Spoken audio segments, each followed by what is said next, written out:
Hello pushers, welcome to Pushing Cardboard number 40.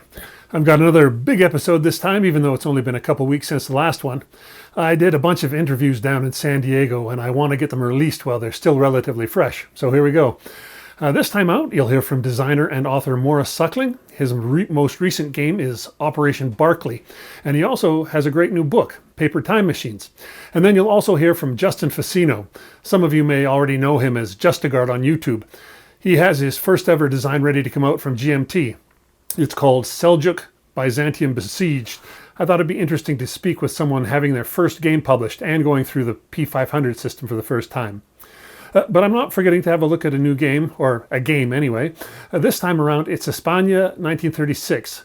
It's Devir's beautiful new edition of their 2007 game of the same name.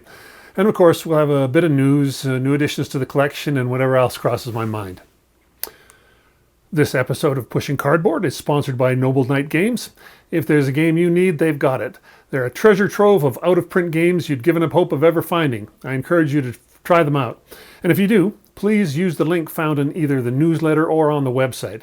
That way I'll get a little kickback and be able to feed my addiction. And then I'll tell you about a game and you can decide if it's time to feed your addiction. Win-win for both of us. News. Well, not really news, but last episode I forgot to mention Pushing Cardboard had its third anniversary while I was down in San Diego. So last episode was actually the first episode of Season 4. Huzzah!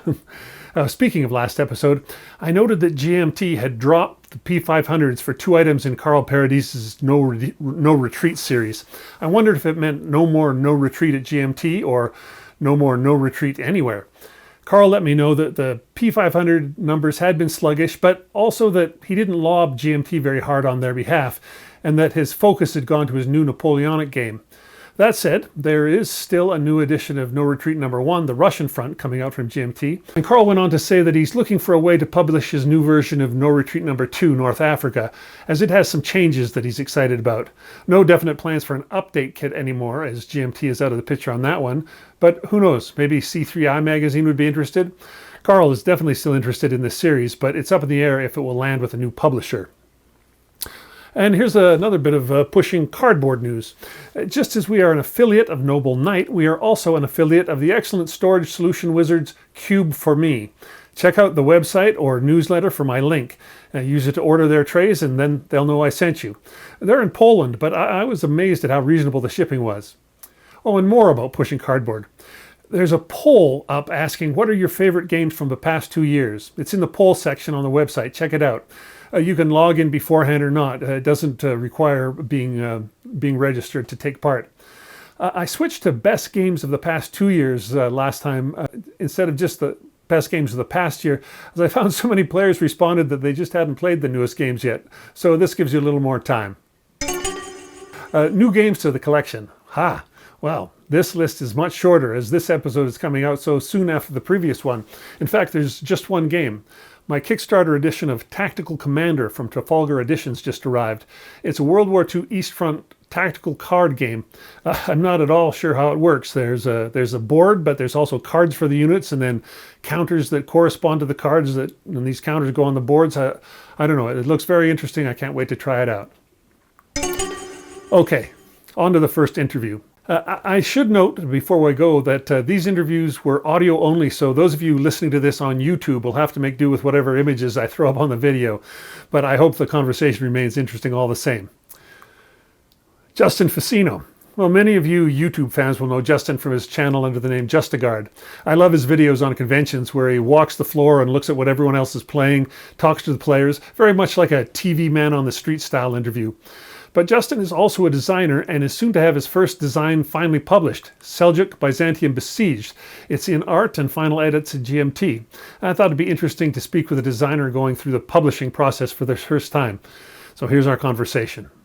Hello, we're coming to you from San Diego HISCON. I'm here with Justin Fassino, and Justin's going to be a first-time designer, first-time published designer. Anyway, how are you, Justin? I'm good. How are you? I'm great. Yeah. You're working on a Levian campaign game. Yeah. What's is Seljuk is the name? Seljuk, Byzantium Besieged. Right. So that's it. That's interesting. All right off the bat, like what You're a young guy. What's got you interested in the Byzantium period? Yeah, well, I'm not that young, first of all, but yeah, Byzantium. So I don't know. I feel like I feel like right now, just kind of like there's like this kind of cultural resurgence of like the history of the Byzantine Eastern Roman Empire, and I don't necessarily know what's driving it, but there just seems to be like a much bigger interest in the topic suddenly in like the last 10 years, maybe even less than that.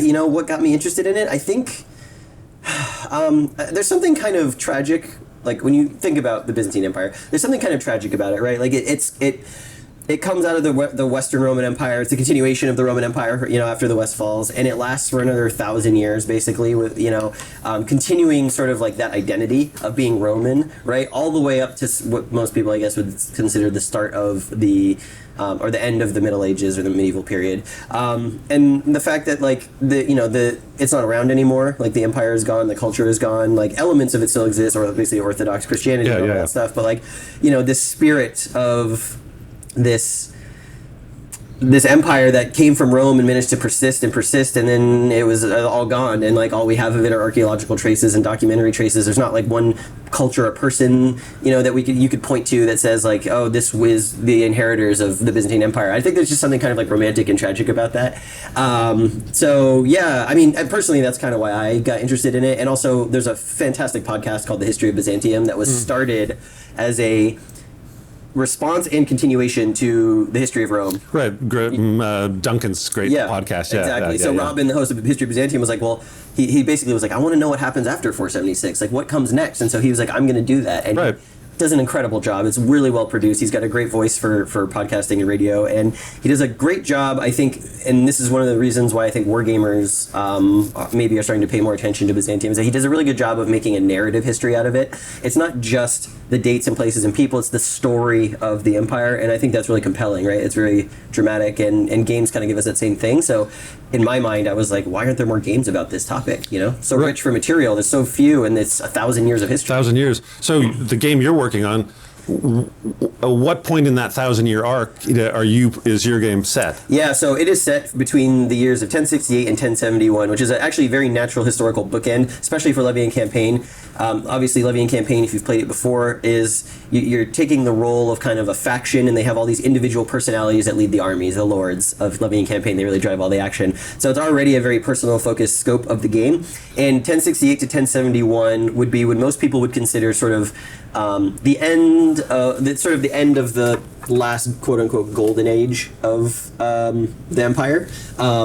So 1068, January 1st, is when the Emperor Romanos IV becomes Roman Emperor.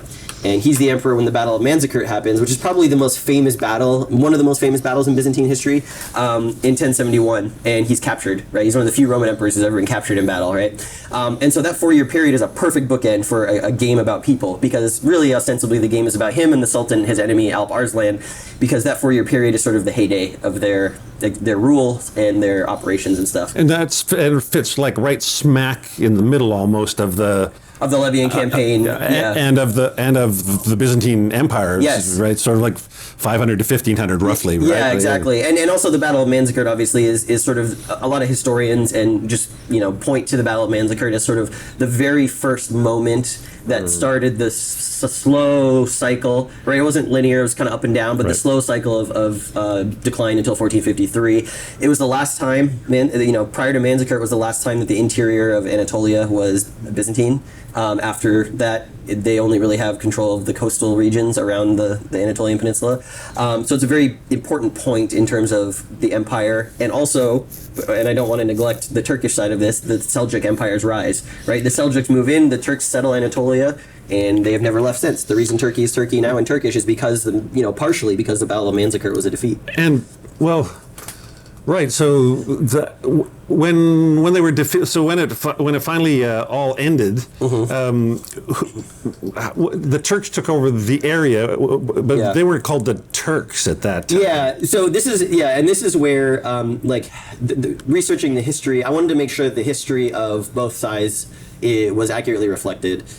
We know a lot about the Byzantine side because we have historical writings, archaeological evidence, and stuff. But at this time in history, the Seljuk Empire, which starts in the late 900s, really, they don't have their own writing system. So everything we really know about this period of medieval history about the Turks and the Seljuk specifically, which was sort of a familial clan that grew to power, comes from Arabs, the Arab scholars. And because the Turks emerged from Muslim religion, right? They converted, and because they came out of the Arab courts in places like Mosul and Baghdad and like the heart of the Arab regions, Muslim regions, a lot of what we know from their early period, which is the 11th century, is the early period, right? We know far more about them once they've established themselves in the 1100s and 1200s, and you think about the Seljuk Empire and their golden age. That's much further ahead of this, but this is still early. So it's hard to find direct historical accounts of what they're doing. They didn't have a written language. Some of the earliest documents and chronicles of Seljuks are Arab historians and chroniclers and religious scholars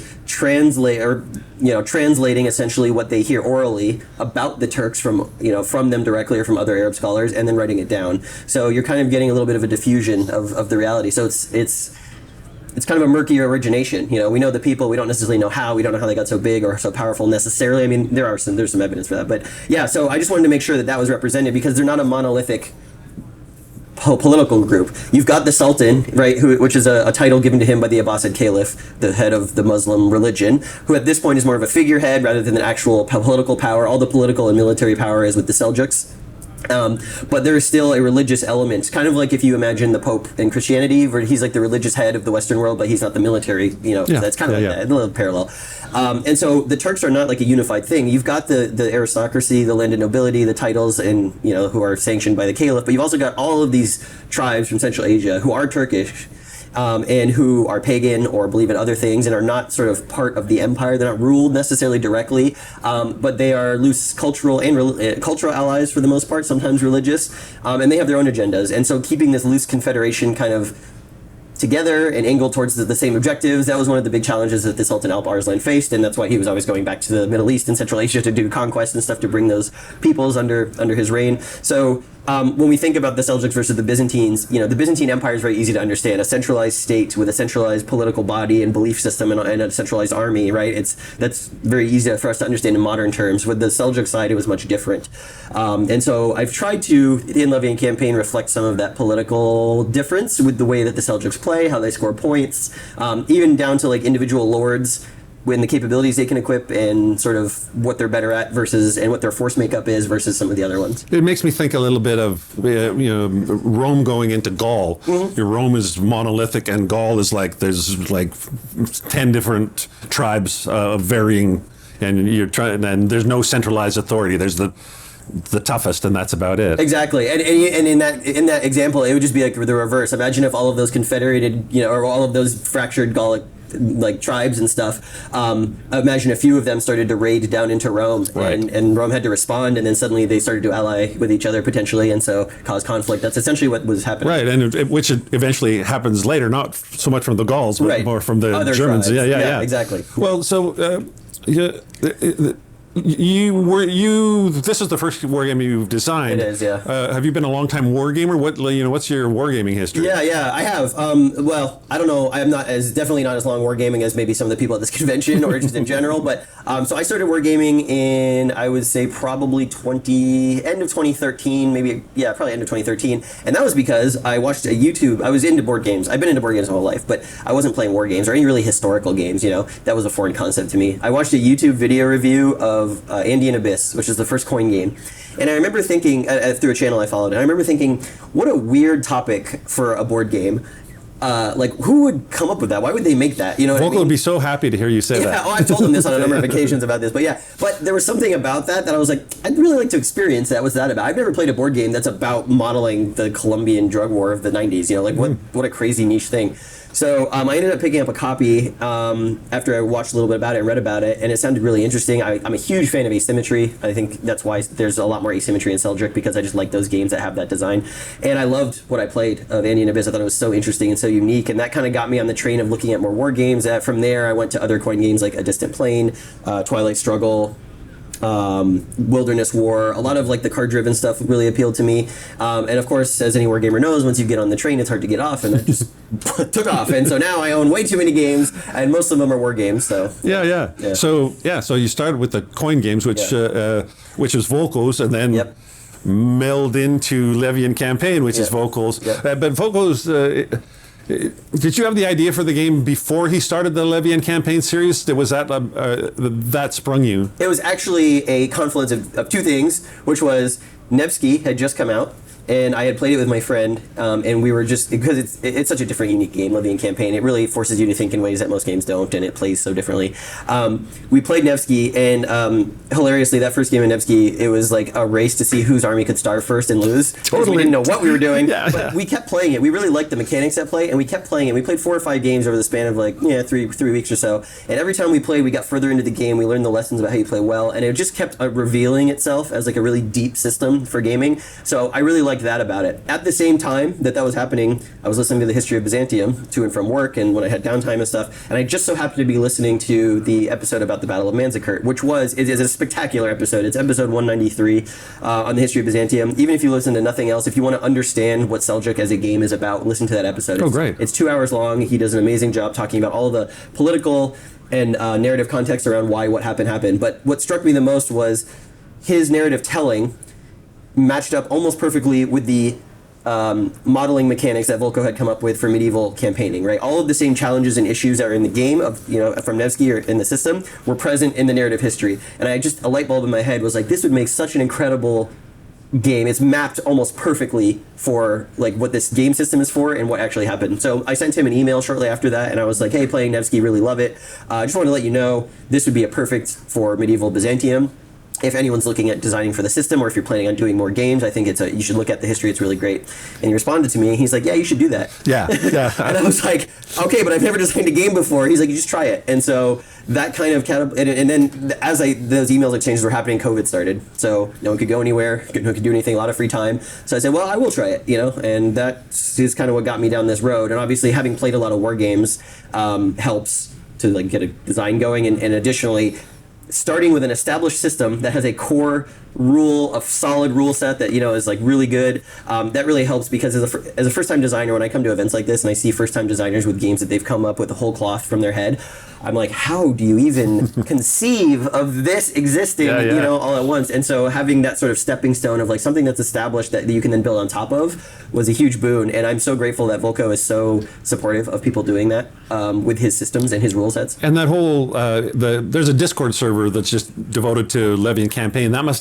Did that start up during COVID? That's the way everybody kind of kept in touch? Yeah, and I don't know that maybe necessarily started with the intent of being a Levian Campaign specific Discord. It was started by Paco Gradai, the guy who designed Plantagenet. So that game was the first sort of non-Volko campaign game that was in development. And so I think maybe he started the Discord to kind of like communicate with the developers or other stuff like that, maybe find fans and play testers and stuff. I don't really quite know the history there. I do know that Seljuk I had started designing before that Discord stuff happened, and then I got linked to it, I think, through Volko. And when I joined, I noticed that they had a pretty big community for the game system. And this was probably shortly after Almoravid came out, or it was about to come out, so there was already other games on the horizon.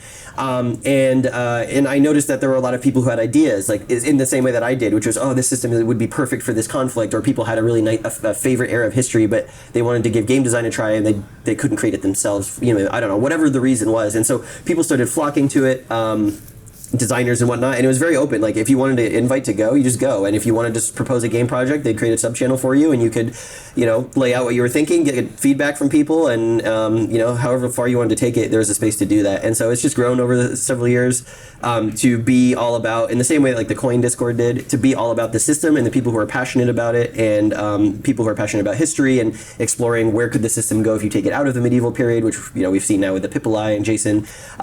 So yeah, that resource has been incredible, because not only does it provide playtesters, it provides proofreaders, it provides people to bounce ideas off of, it provides instant feedback basically from people, and it also really enables global people from around the world to be interactive. So for example, the series developer Christophe Correa, who is also done the vassal modules for the existing Libyan campaign as their vassal. He is the series developer now, so I'm working with him, and he lives in France, right? I never would have been able to connect with him necessarily had it not been for this Discord channel. So it's just a really great centralized resource, and I think GMT has also recognized how great it is because they just let it, it goes, and stuff that comes out of it only helps them. So it really sort of feels like an expression of Volko's ethos. Yeah. He's just like, yeah, build it. I'll help you.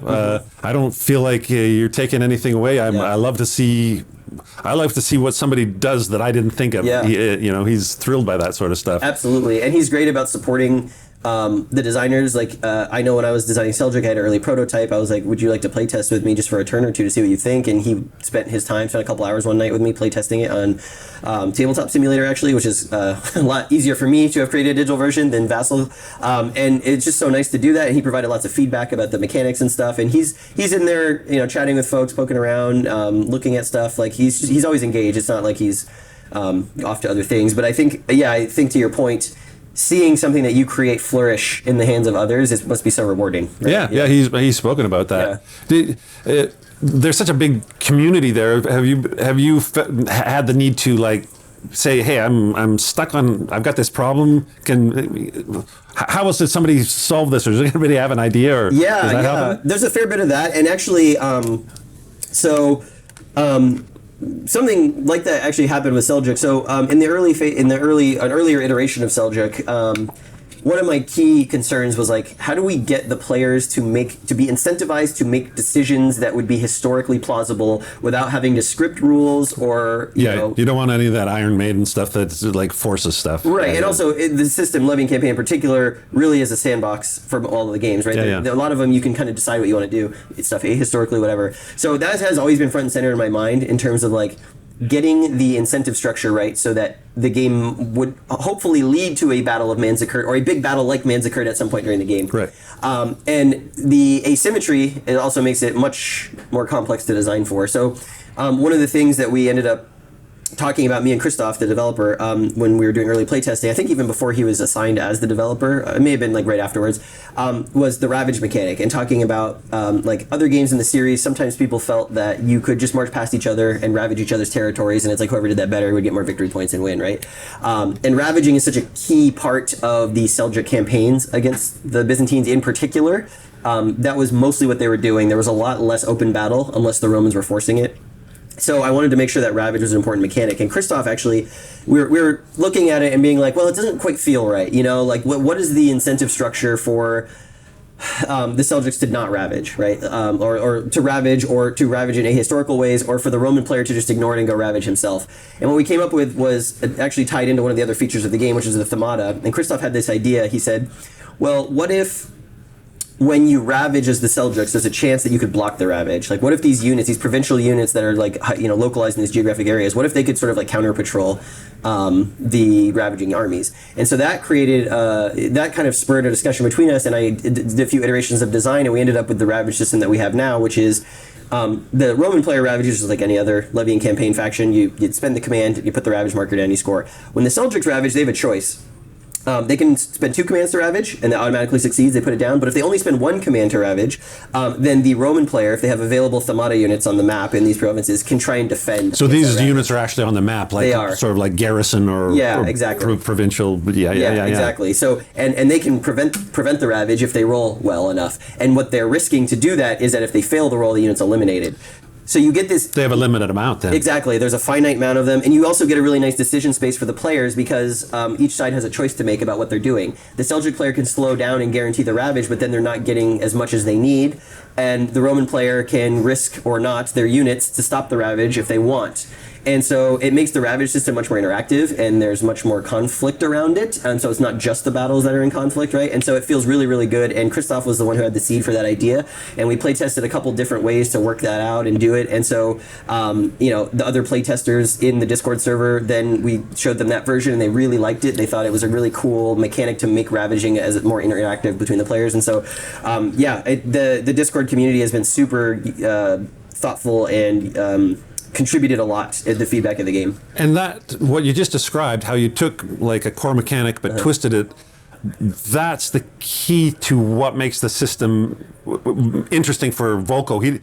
He doesn't want just a reskin. He's like, you've got to find new mechanics or changes to mechanics that somehow express what your particular setting is. Yeah, exactly. And I think GMT is of the same mind as well, right? No one wants to be making and selling the same game reskinned to something else, right? What are you contributing? How are you evolving? I think Plantagenet is a great example of this because so Seljuk is based more on the core system as you would have seen in Nevsky, Almoravid, and Inferno in a lot of ways, because that's when it was started to be designed as those were kind of being finished. Paco took Plantagenet in a bunch of different directions, and such that game plays so differently, and that is probably by necessity to reflect the War of the Roses, right? There is no sieging. No sieging. Yeah, no sieging, right? And sieging is a huge part of medieval combat. So, I think that that's the real challenge for a new designer. If you're coming in and you want to make a new game in the system, what are you bringing to the table that hasn't been seen before? How are you evolving or building on existing mechanics to give someone a new experience, right? Because you don't want to have the same rule book and mechanics in the game and someone just, it doesn't, Well, in the case of Levy and Campaign, that's for sure, or the case of Coin, because that's Volko's. I did a whole interview with him where we just talked about series games, the history of series games, and what is a series games? It's not simply the ones that have a series rule book and exclusive. Volko's got these series where each game has its own rule book, because, as he said, he doesn't want the next game to feel bound by the last game. He wants it to take it somewhere else, and there'd be too many changes. Yeah, I mean, exactly. And if you look at, especially with Coin, for example, if you go back and play Andean Abyss now, if you've played a lot of the Coin games, it feels so distilled and pure in terms of its vision and scope, and you almost feel like you're missing some stuff, versus like, especially if you've played like Liberty or Death or Pendragon, or even some of like the later games like the 3-player, Colonial Twilight is 2-player, and like People Power or Vijayanagara, right? The original version of that system is so distilled from where people have taken it, and now you've got stuff like Red Dust Rebellion and the Echoes. I think it's called Echoes, right? Or I think that's the Echoes, which are very. I don't want to say loosely, but they're based on Coin, but they take it in such a different direction, and it's... Well, and, Volko originally thought of the, Andean Abyss was like, it's 4 players. This is how, this really cool deck mechanism where... He could not. In his mind, he couldn't have imagined the 2-player Colonial Twilight versions, and yet when Brian Train showed it to him, it was like, oh, it works, and it was like, and it blew his mind. And so that's that thing about like, put this down, change it, see what you do, and something really surprising happens. Absolutely, and I actually think with Levy and Campaign, the thing that maybe I like most about the series is that because the first volume was on such a niche, unknown topic, that has kind of set a precedent for future games to tackle things that other war games would not tackle. So Volko, when he talks about this sometimes, when he had started concepting the system, his idea was there'd be 4 games, each one in one of the 4 corners of Europe. Northeast, you've got Nevsky, Almoravid, you've got Southwest. He thought about doing one for Scotland and England, which I may or may not ever happen, and Inferno for the Southeast. Is that right? Southeast, yeah. And that was just the idea. Like 4 corners of Europe, you have this about the medieval period, but then other people came along with these ideas, like Zizka, for example, the Hussite Bohemians. How many games about that topic are there? Probably you can count them on one hand throughout history, right? For me, it was like, well, this is a perfect opportunity to try my hand at something that like likely would not find a home anywhere simply because of the subject matter, even if it was a traditional hex and counter war game, for example. But because Levy and Campaign kind of blazed the trail with some of these interesting topics, there's potentially a space for it to be found there, right? So I think you're seeing a lot of excitement around it as well from other designers, because they're probably very big fans of specific areas of history that they can't find in gaming, and so this provides an outlet for that. It definitely feels like that system. I mean, you're bound in terms of time. It's kind of a medieval thing, but it does feel like part of the thing is like, we want you to dig something out of history that isn't, other than real history nerds, nobody's going to know about this. Yeah, exactly. And also being at the operational scale is a much different thing. So great battles of history, all very tactical, and like you're replaying a single battle, right? But there's no context around like why the battle is happening, why it's happening at this location, why one side or the other might want to attack or retreat, right? It's all very like vacuum sealed inside of it's like battle. here's this line, here's that line. They smash together, and we see what happens. happens. Exactly, but then when you look at Levy campaign games, a lot of the games really build in the political dynamics around why these campaigns are happening, and that's something that I also really appreciate, because at an operational level, there's very few games operationally that take place in the medieval period as well, because it is such a difficult. It's difficult to have medieval operations, but if you look at the challenges they face, those challenges have been around since the beginning of military campaigning began, and that's why I think you're able to see the system stretch to things like Epipolae, which is the ancient Greek world, because the core fundamentals of military campaigning, no matter what the technology changes, are still the same. It's just how you go about solving them, right? Well, and it's interesting too that these battles, operational in scale, but have a real political dimension, whereas if you think of any of the World War II operational games, we keep politics out of that. It's sort of like politics is something for the strategic level, and that's it. Yeah. But it's interesting. I hadn't thought about, because that was my thinking. This is my old man thinking. But it's true that politics is integral to the Levian campaign games. Exactly. Yeah, and for whatever reason, very few operational games tackle the political side of it, which I think is so important, especially. If you're just a fan of war games because you want to play a game that's like based about something in history, I think maybe there's less of a need for it. But I think for people who really like history and want to understand history better through their play, which I know I count myself as one of those people, and why I gravitate towards topics that aren't usually covered, which is why I don't play a lot of World War II games, because it's a ground that's very familiar and the history is very accessible. I find that I get more out of playing games about topics that aren't explored a lot, because I learn about the history. Yeah, exactly. So as I think war games get more sophisticated and we have more designers coming in and share that opinion of wanting to understand the political wrapper around what's going on, I think we're starting to see more games either be straight political in nature and abstract the conflict side, or when there is a conflict focus of the design, the political side of it is a very necessary. I've been thinking about that a lot. So it's kind of been in the zeitgeist the last couple of years as more young people have come into the hobby and are interested in that. And I finally boiled it down to, I think there's a couple of different kinds of gamers. And a gamer, you're the type of person who wants to know why something happened. And there's a lot of those old hex and counter guys that just want to see what happened. What happened, or exactly. Yeah. And they're not like, they go, yes, I've read the history books, I know the why. Just let me see the kinetic what. Exactly. I want to play the knowledge I have of like a particular artillery battery type and its effect on the battlefield. Yeah, I've read the history. I know why we got to how it started. So let's do it. But there's a lot of people who want to feel like the why is there. And even even the why is like, why did Gettysburg happen at Gettysburg? Exactly. That's a totally valid question. Yeah, and anytime and that's a really good point, because anytime I see people playing like Road to Gettysburg, GCACW, frequently the big battles they have don't happen in Gettysburg, right? And because once you start putting inflection points in, you get almost an infinite number of possibilities, and so.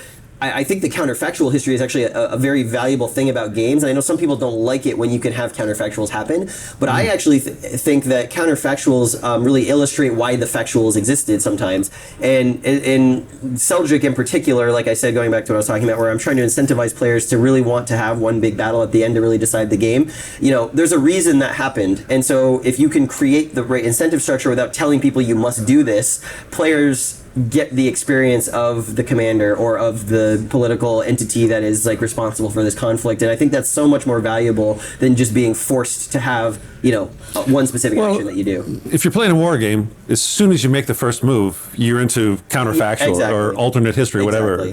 Unless it's completely scripted, in which case it's not a game. It's not a game. I have a few games like that where I just go, this is more like reading a book. I'm not really doing anything. The moves are so, even if I'm not told what to do, the moves are so obvious that you can only do the historical, and it's exactly. That's not a game. And also, like, the best narrative, like, one of the reasons I play games is like the narrative, right? Like, you always remember those moments where you needed to roll a 6 and you rolled a 6, or those moments where you had to like one lone defender hold off against the horde. Like, that's the kind of stuff that you talk about way afterwards, and you may not remember the specifics of the game, but you remember that moment. And when it's player driven, when those moments happen because of emergent player decision making and abilities to make those decisions and have those things happen, that to me is what makes a game great, versus just being a game that you play for whatever other reason. And so that I can speak personally, is that when I started Seljuk, I wanted to make sure that the counterfactuals were plausible, so they weren't outside the realm. They weren't things that would just never have happened because of the political, nature of the political context of what's happening. But the players do have a decision to drive the strategy and the decision making of the historical person in a different way if they want to explore what may have been possible to happen, and I think that's really valuable. Yeah, and me too. And as long as we can go down the counterfactual, or if we take the road of the historical has to be possible, or it's out. But it just has to be one of many possibilities. Yes. Because also sometimes the historical was kind of the outlier. It's what shouldn't have happened. Exactly. How many times do you run the simulation on the German invasion of France and Germany doesn't actually win, for example, in 1940, right? That particular thing we're talking about is probably one of the hardest things to do in designing a game, because you can't take into account all player behavior all the time. Like, for example, here, even just at this convention, I did several demos of Seljuk, and I saw players make decisions that I've never seen them make before, and none of them were wrong. They were all, for their situation, the right decision. But getting that balance right, getting it so that the sandbox you've created doesn't get so far outside the bounds of history that you've actually not created a believable model, and then it's just purely a fantasy game versus being scripted, is a balancing act that I think is so difficult to achieve. And as I started to design this game and worked on design, I can see it in other games more, where it's like, whoa, if they had made X decision to do this rule instead of this rule, you would not have had that kind of sort of channel that you can explore but still takes you down towards what the historical results were. And so anytime I see a designer able to accomplish that in a game, I sort of have firsthand appreciation for that, because it's really a feel thing. I mean, there are systemic and mathematical things that you can do to achieve that, but it is really a feel thing, because everyone plays a game and feels differently about it. So to get a majority of players to feel like their decisions matter, but also that they're not going off the rails of history, is the secret sauce of wargaming, in my opinion. I think so too, and I think something you said earlier about the feeling you get, the things we remember about that. So you got to roll a 6, whatever. If the game just kind of takes you to the place where you have to roll a 6, it's not as exciting as if you feel like I built up this whole situation where, because of everything I did, I needed a 6. If I'd done worse, I would have needed an 8 or whatever. You go, so I did all this stuff, I got there and I got it. That feels good. Yeah, you want meaningful consequences for your actions in games, and that's why they're so magical to me. Yeah, me too. Well, the other thing I wanted to talk to you about, since you're a first-time designer, is, so we've talked a lot about the game, but how did you pitch it to GMT, or how did that come? Because I think a lot of people that want to design games, they're like, well, how do I get my foot in the door? Yeah. They don't realize that it's not that the door is not incredibly closed. Right. No, and in fact, I would actually say the opposite. I'd say the door is incredibly open. Yeah. Especially when you come to an event like SD HistCon. I'd say the number one way, if someone's looking to design a game and wants to get it in front of people, is to come to events like this.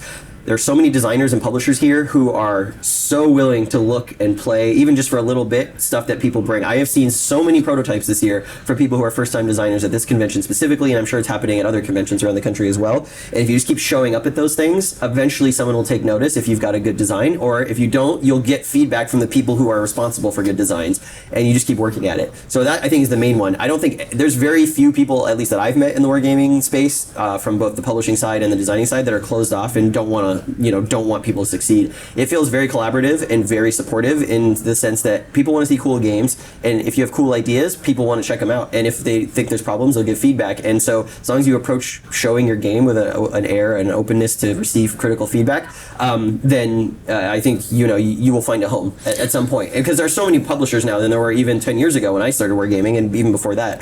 But coming back to your question about how I pitched it to GMT, it was actually that method. So obviously Volko knew I was working on it, and I made sure that he play tested it with me to see if it was something that would stand up to what the requirements for the series were.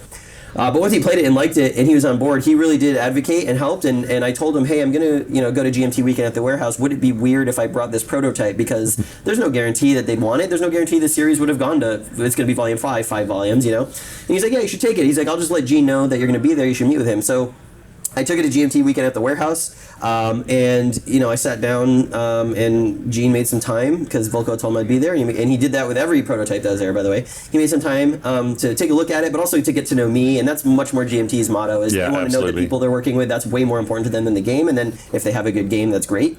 So it was great. So I sat down with Gene for like an hour, and we just talked about our personal lives and our backgrounds and how they do business and where I come from and stuff like that, and very, very little actually about the game. And part of that I think is because GMT trusts Volko. Yeah, I was going to say, yeah. Yeah. So, but that was helpful. And then I showed up at GMT weekend at the warehouse again after that. And I believe I went a third time and just kept bringing the prototype back with the revisions and the playtesting. I got people, even if I only got one playtest in an entire weekend, it was still worthwhile. People kept seeing it, right? I was active on social media with it. And just over time, it slowly became real because I just, kept showing up and kept at it. So I think that if you're really passionate about a game design that you have and you want to get it out there, you just have to keep showing up. And I was. You're quite right about it. Like at this convention, for sure, that's a thing. There's tons of people here with prototypes. And I've seen like designers and publishers. Like there's a 13 or 14-year-old young fella here with a design, and like Steve Carey's just over there going, hey, can I play that with you? Yeah. It's just like, yeah. And so even if you don't have the in of Volko and the GMT, like there's everybody here is interested. Yeah. Just get into the space. Yeah. Get into the space, whether it's you're creating content or you're being social or you are playtesting other people's games.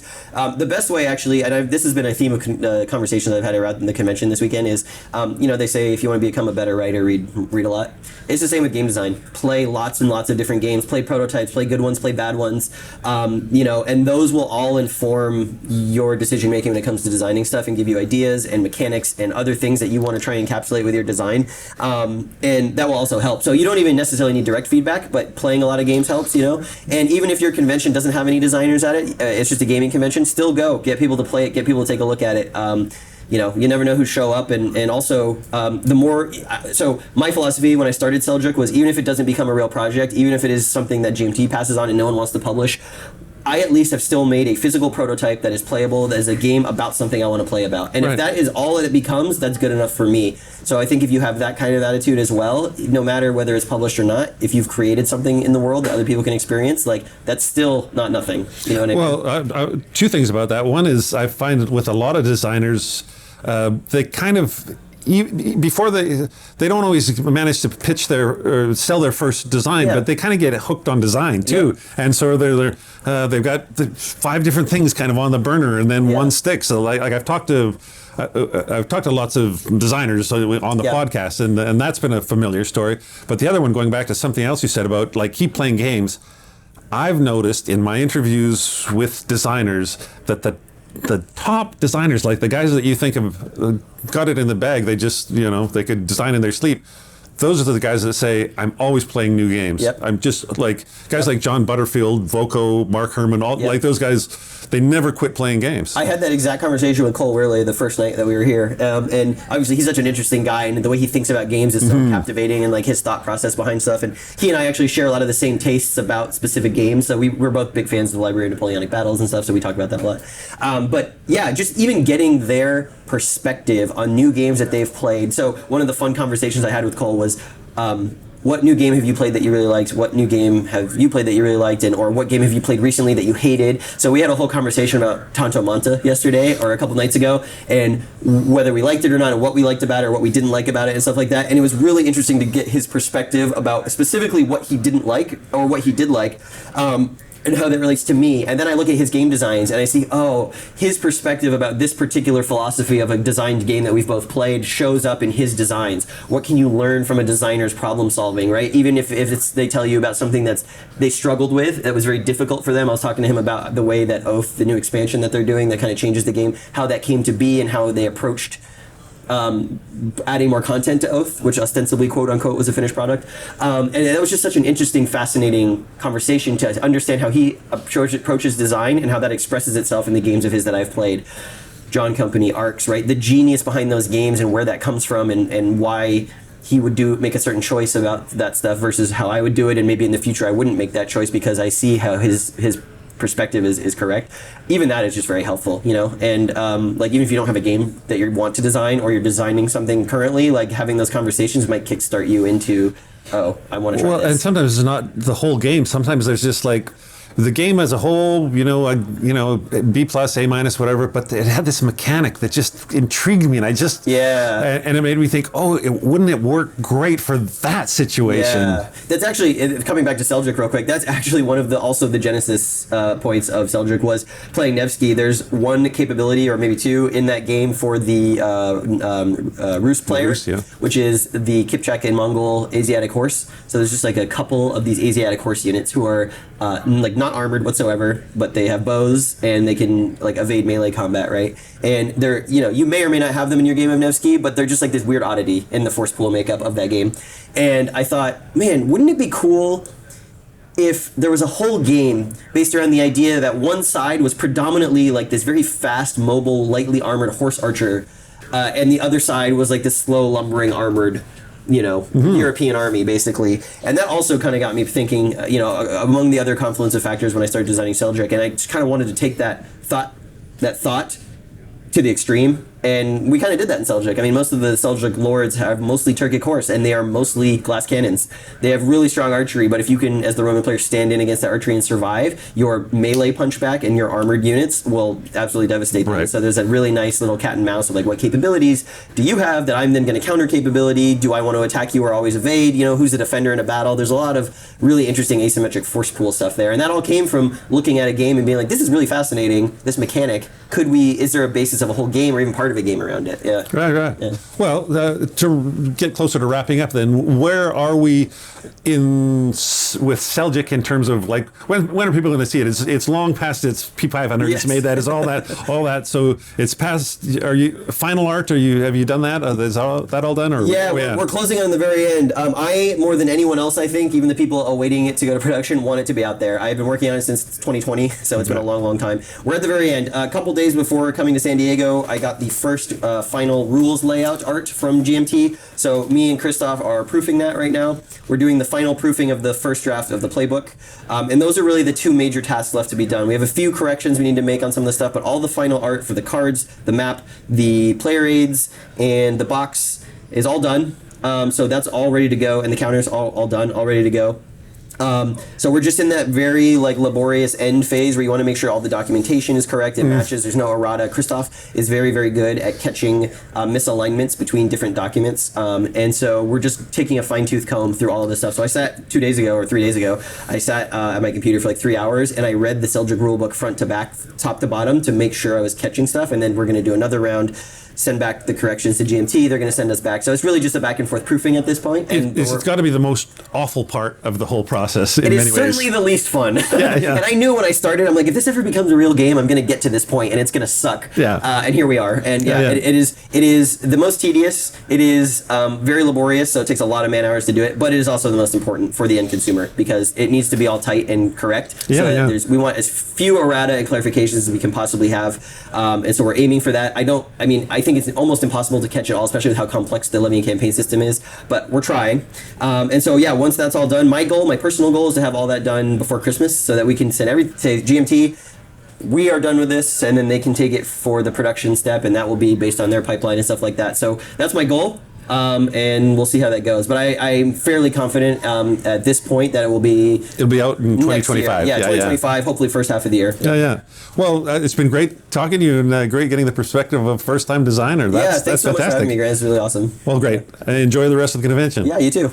As you can tell, Justin is also a great fan of games and has a sharp eye for tactics and balance. Be careful if you play them. Okay, time to talk about a game. España, 1936. Despite its fascinating history, before this I only had a single game on the Spanish Civil War, and it isn't even a game on the entire conflict, but rather on a single campaign, The Fall of Madrid, published by the much-missed Battles magazine. So when Devir Games offered to let me try their new edition of España 1936, I jumped at the chance. The original game was published in Spanish in 2007 and then in English in 2008. As well, there was a small expansion in 2008, La Armada, which added naval units to the original design. I think this may have been included in the English version of the game and just as an expansion for the Spanish edition. I'm not sure about that, but in any case, this new 2024 version includes it, no expansion needed. In his notes, designer Antonio Catalan says there are no substantial changes to the rules as the game was working very well already. There is the addition of the La Armada units, as well as a few optional cards that can be swapped in. And as well, there are 2 scenarios, one that covers the whole war, 1936 to 1939, and another shorter one that starts in 1938. The biggest change is in the look of the package. All the artwork has been redone. The cards, the map, the counters, even the box cover. All brand new, very different from the previous edition, but still retain a flavor of 1930s propaganda art. I really love that style. The mounted map is point to point, all of Spain, with 34 points representing either cities or regions. Once you start playing, you notice that not all points that look adjacent to each other actually are connected. In many cases, you'll have to move east-west before you can move north and vice versa. Each of these 34 points or territories is divided into 2 halves, with a space for nationalists on the left and republicans on the right, which feels a bit weird as it's exactly opposite of their left-right political ideologies. Anyway, as well, the spaces are outlined in black or white, with the black ones being important objective cities or territories. The counters are very large, at least an inch, and fairly simple. They have a numerical value of mostly for 1 to 3, but a few 5s to indicate unit strength. And then some will also have a smaller DRM across from the strength number. This DRM is used in combat. And finally, there's a small insignia on some to indicate a special unit affiliation. The Communists, Army of Africa, International Brigade, things like that. The Republicans are red, the Nationalists are blue, but there's also green nationalist counters for African troops, the Spanish Legion, and Italian volunteers. Finally, there are counters for air units, tanks, and generals. The air and tank counters aren't units precisely, but more like assets that can be added to a battle. And then finally, there are cards. Each side has its own deck, and further, those decks are split in 2 with a 36-37 half and a 38-39 half. Setup is easy. Devir has obviously aimed this game at an audience a bit wider than strictly a wargaming crowd. Its rulebook looks a bit like a Eurogame rulebook, more that than a war game, which is pretty good actually. When the game is this straightforward, I think it's a good idea to have those Euro-style rulebooks. In this particular case, that means there are 3 pages early on that tell you where to place each counter and marker, along with a map illustration showing you where everything goes. It's very straightforward. I should also note that there is a hard-mounted battle board for combat, and each player has a small hard-mounted player mat to keep their generals, planes, and replacement points on. Gameplay is fairly simple, as you might expect. 6 phases, with some having very little to do. First phase is the card draw. You draw 6 cards at the beginning of the game and at the beginning of the 1938 scenario when the decks switch, 1938 year when the decks switch, and then 3 cards on all the other turns. A full game is 10 turns long. Then next is movement. The nationalist moves first, then the Republican. At first I thought this might be a back and forth, unit by unit sort of movement, but no. The nationalist moves all their pieces, then the Republican moves all theirs. I imagine this order reflects how the nationalists dictated much of the direction of the conflict, while the Republicans were more often on the defensive and reactive. When moving, if a unit starts in a territory free of enemies, it can move anywhere on the board as long as it follows the point-to-point connectors and as long as it doesn't enter a territory with an enemy unit in it. Once it enters such a territory, it has to stop. Pieces that start in a territory that is already contested by an enemy have much less freedom. They can leave the contested space and move to an adjacent space. That's it. But there's a couple large caveats. The space moved into must contain a friendly unit, and you cannot move out the last remaining friendly unit from a contested area. That is, you cannot abandon an area completely to the enemy. Gotta fight it out. Tanks move much the same way, but they're not constricted when leaving a contested space to only moving a single space. They can move as far as you wish, but only through friendly spaces. They can't enter an enemy empty territory or an occupied enemy territory. They can only enter such a space if a friendly combat unit is already there. Airplanes are assigned from the player's player mat to wherever the player wants to beef up their forces. Airplanes are moved after all the combat units and tanks have moved. Then it's time to assign the generals. Each side has a small number of these men to begin the game with, just 3 or 4. Again, starting with the nationalist, players alternate placing their generals, but this is a 1-by-1 placement rather than one side places all, then the other. This placement is important, as the only places where battles will actually be fought in a turn are spaces with a general or generals. There's a bit of cat and mouse revealed here, as there will often be many more contested spaces on the board than generals available, so you can keep your opponent guessing as to where the fights are really going to take place. After the generals are placed, it's the combat phase. Again, this is a back and forth alternating phase. The nationalist player selects one of their generals and declares whether they will fight in that space or not. If they do, the battle is resolved. If they decline battle, nothing happens, but either way, the general token is flipped to show that it has been used. Then it's the Republican players to choose a general, and so on. Combat is very straightforward. The attacker chooses one of its units as the attacking unit, and which defending unit is attacking. Both sides can commit support units, tanks and air, as well as cards from their hand which give modifiers for attack and defense. The unit's strength number, 1 to 5, tells you how many dice to roll. Any air you've added give you extra dice, while any tanks and cards you've added will give you dice roll modifiers. Each side rolls, and 5s and 6s are hits. Losses are taken by these lead units. A 3 strength unit that takes 2 hits becomes a 1 strength unit. I guess I should mention also that there are these 5 strength units in the game, and 1 hit reduces them straight to a 3. There's no 4s. Like many step loss games, the counters are generally flipped to take a single loss. 5s are flipped to 3s, 2s are flipped to 1s. 3s, however, need to be replaced by 2s, and there's a small wrinkle here. If there's no suitable counter available in the off-board counter mix, you have to replace it with a lesser unit. That is, a line unit may get replaced by a militia unit, things like that. After the combat phase, it's the event phase. This is the other phase cards can be used. As well as the combat modifiers, each card has an event. So it's that common choice where a player has to choose between the event or the modifiers. And then finally, there's a maintenance phase where both players retrieve their air units and generals from the board, checks their hand to make sure they don't have too many or too few cards, and calculates the replacement points. These can be used to upgrade degraded units.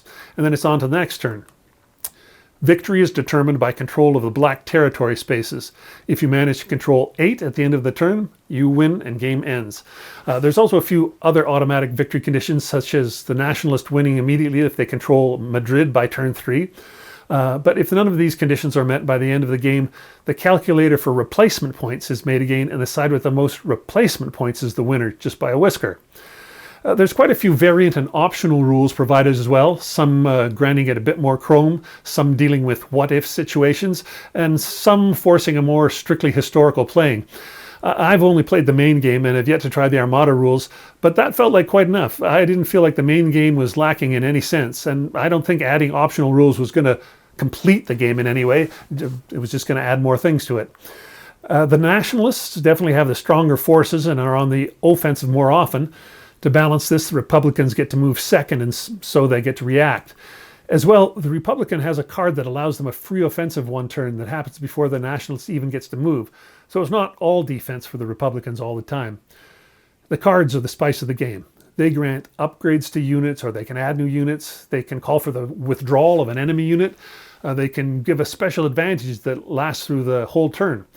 And then they're also, like so many CDGs, where most of the history is tucked in the history text.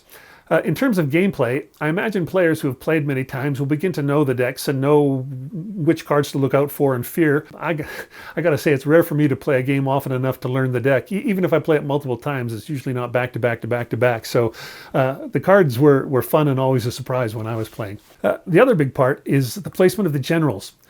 It's possible to induce your opponent into playing a general in a defensive position because they don't know where your next general will be played and they have no more generals to place.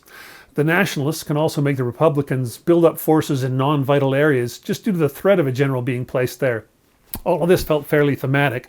No army can attack everywhere at once, but you don't always know where the attack will be. Once the sequence of play is understood, the game moves very smoothly. For smaller battles, there's no need to move the pieces to the battle board even. And once we had the hang of it, we didn't even use the battle board for the large battles, unless we really needed the room to spread out the counters. The game, at least in our playings, becomes quite attritional. The replacement points you get at the end of turns don't come close to covering the losses incurred. Cards can bring you some replacements, but still, you're going to attrit away. Of course, there's always the possibility that we fought too often when we should have spent more time maneuvering.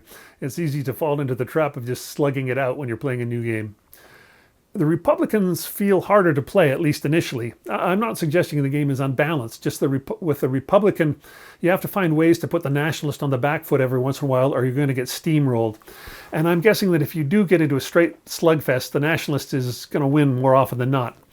That said, we didn't feel like it was a drag to play the Republicans at all. After all, who doesn't want to defeat Franco?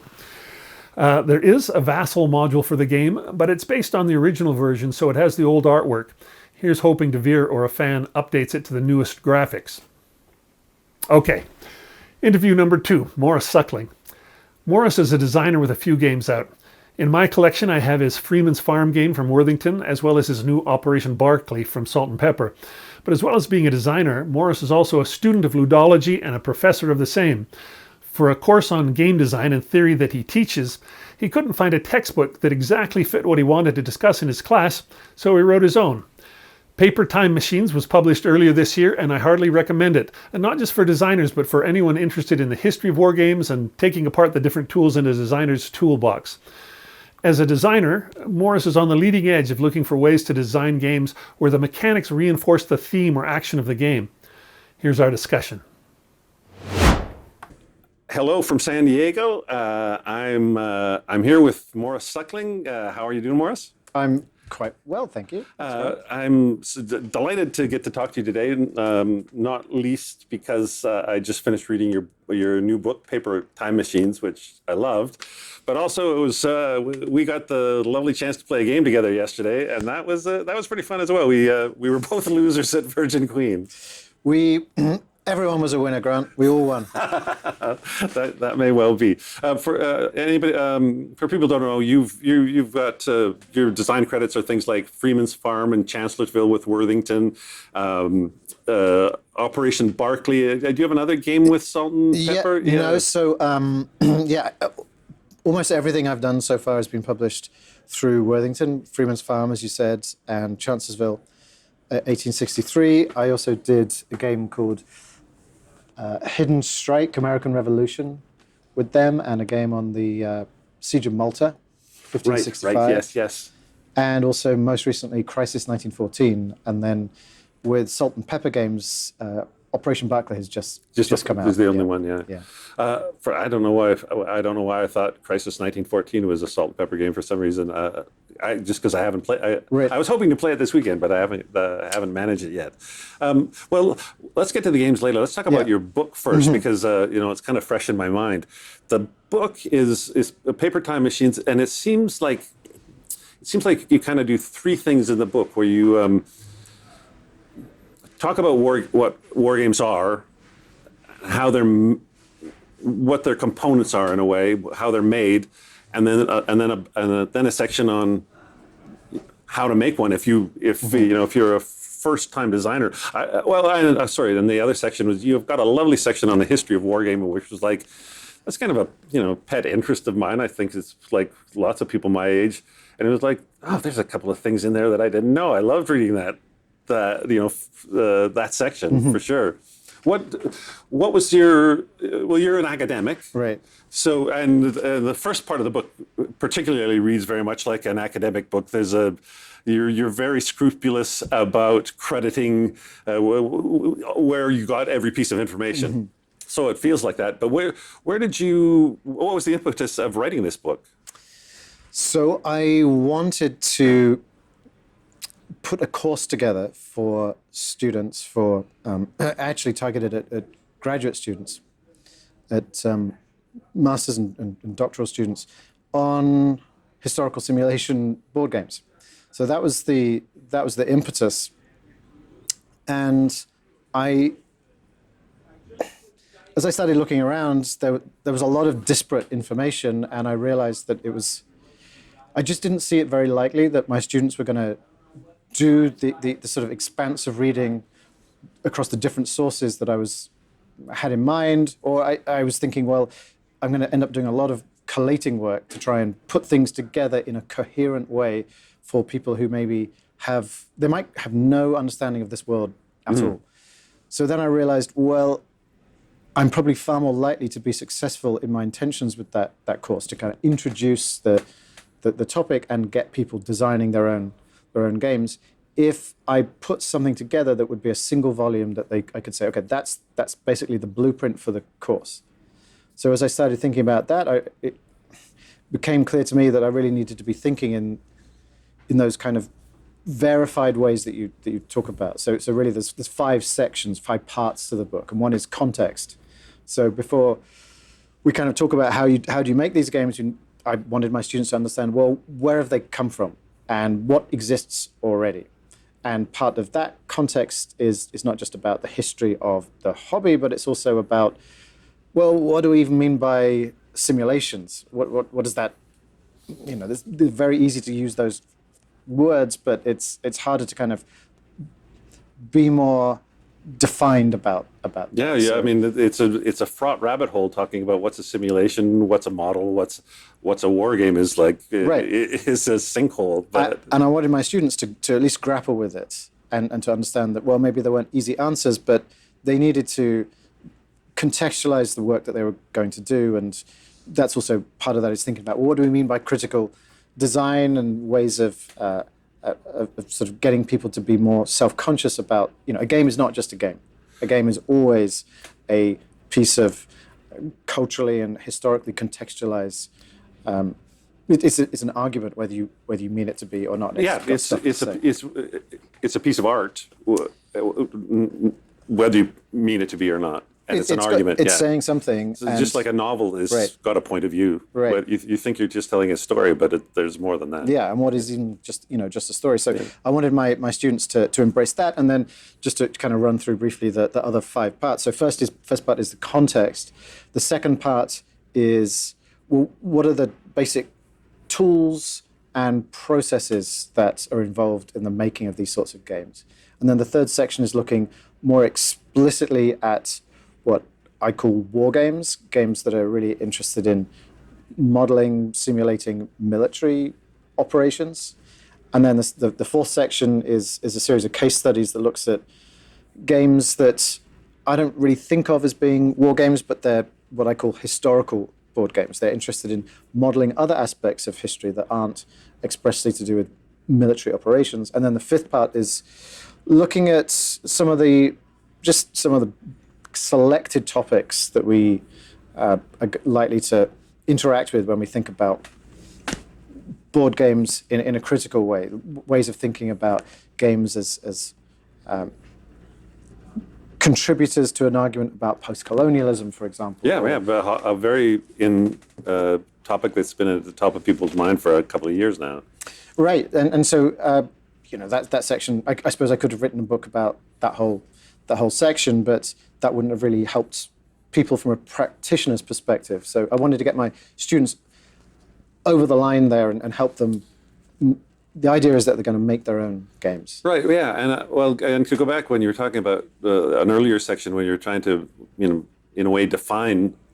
I appreciated that section. You tiptoed through it, but you did come down with a point of view of what a war game is to you, and even if that doesn't resonate with somebody else, it's like I think everybody kind of has like, well, this is where the edges of my thinking are.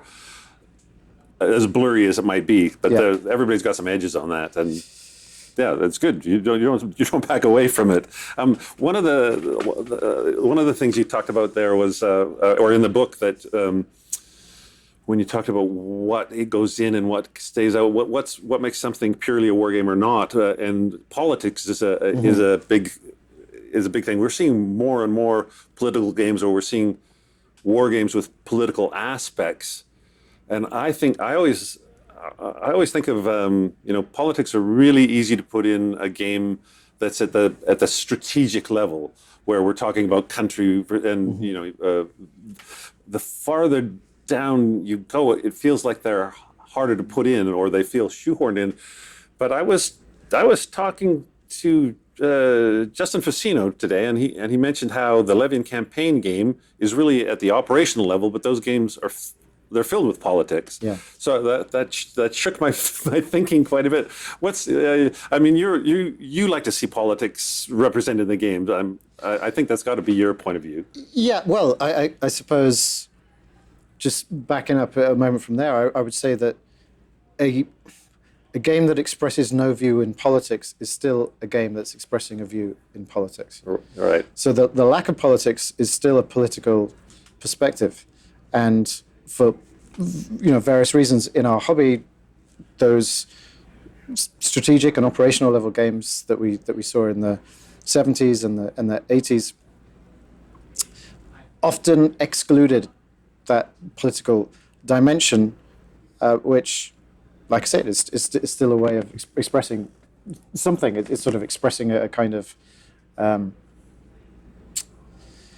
if you like, it's sort of a purist military perspective, which is that, hey, we could manage this war much better if politicians just stay out of the way. This is how the war could have been conducted. I guess, I suppose in my mind, as I say that, I'm thinking about strategic level World War II games that purport to put you in the shoes of key historical actors who are making key strategic decisions.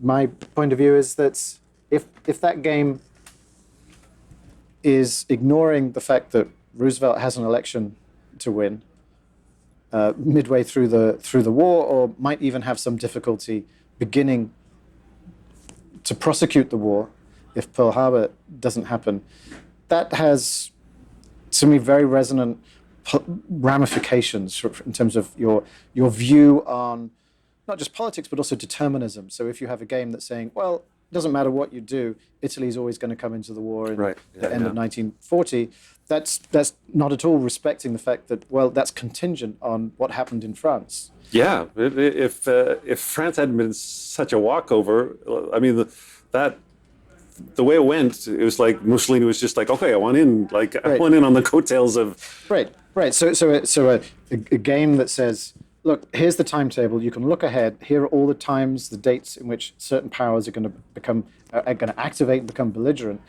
Then I would argue that's not actually conforming to historicity. That's not actually being historical. That's the historical actors were not privy to that information. They had ideas of probabilities, perhaps, of what might happen. But I'm interested in those games that are exploring the historical plausibility from the perspective of the actors at the time. Right, so a game like Triumph and Tragedy that's more of a sandbox, it's like, well, Italy might come earlier or later, depending on how it looks for the player that's playing it. Right, I mean, Triumph and Tragedy, I think, is a really excellent example of a game that approaches World War II, to my mind, extremely well, because it gives you the clear sense that the war is sort of smudgy and it's sort of starting in sort of awkward, uncomfortable ways. It's not certain that, okay, it begins, Germany invades Poland, and off we go.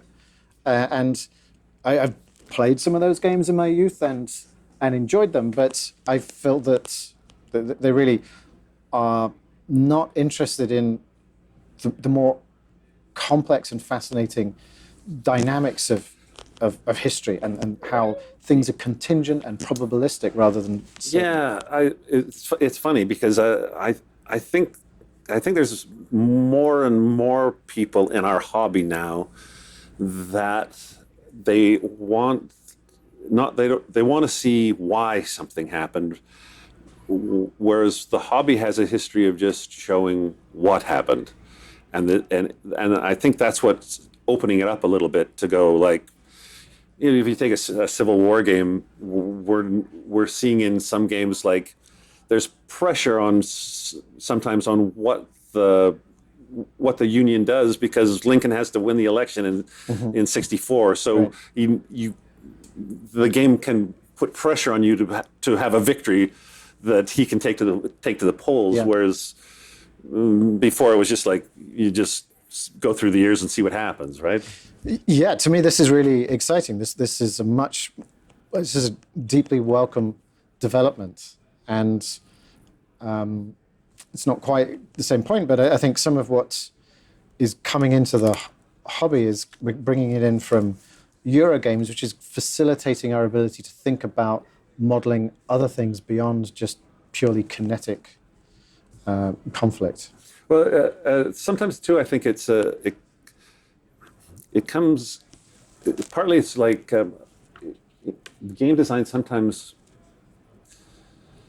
comes down to what seat you're putting the player in. Is the player Lincoln, or is the player Grant, or is the player Hooker? Like in